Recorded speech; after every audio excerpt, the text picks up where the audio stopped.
అధ్యక్ష, గత ప్రభుత్వంలో జరిగినటువంటి అతి పెద్ద స్కామ్ లో ఇళ్ల స్థలాల అధ్యక్ష, ఏ వర్గాలనైతే తేలిగ్గా మోసం చేయొచ్చో జగన్మోహన్ రెడ్డి పదే పదే నా వర్గాలను చెప్పుకునేటువంటి పేదల పేరు మీద ఇళ్ల స్థలాలతో 30 లక్షల ఇళ్ల పట్టాలని చెప్పి 7,000 కోట్లు దోపిడీకి పాల్పడింది గత ప్రభుత్వం అధ్యక్ష. చిలకలూరుపేటలో ప్రత్యేకంగా విడుదల రజనీ మాజీ మంత్రి చిలకలూరుపేటలో ఫస్ట్ కేసు ఇళ్ల స్థలాల అవినీతిలో కేసు రిజిస్టర్ అయినటువంటి చిలకలూరుపేటలో అధ్యక్ష 3 కేసులు రిజిస్టర్ అయినాయి. పేమెంట్ కూడా బ్యాక్ చేశారు అధ్యక్ష.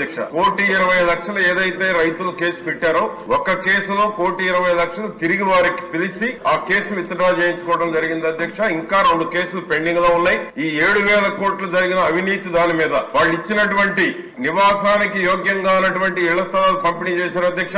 30 లక్షల ఇళ్ల స్థలాల్లో ఎంతమంది ఇళ్లు కట్టుకున్నారు, ఎంతమంది ఇళ్లు కట్టుకోలేదు, నివాస యోగ్యం కానటువంటి భూములు పంపిణీ చేశారు. 7,000 కోట్ల అవినీతి మీద మా కాలువ శ్రీనివాసులు గారు చెప్పినట్టు సిఐడి విచారణ లేకపోతే న్యాయ విచారణ కూడా మేము మీ ద్వారా హౌస్ కమిటీ మీ ద్వారా మేము కోరుతా ఉన్నాం అధ్యక్ష. తప్పకుండా చిలకలూరుపేటలో మేము విడుదల రజనీ చేసిన అవినీతిని నిరూపించడానికి మేము సిద్ధంగా ఉన్నాం అధ్యక్ష.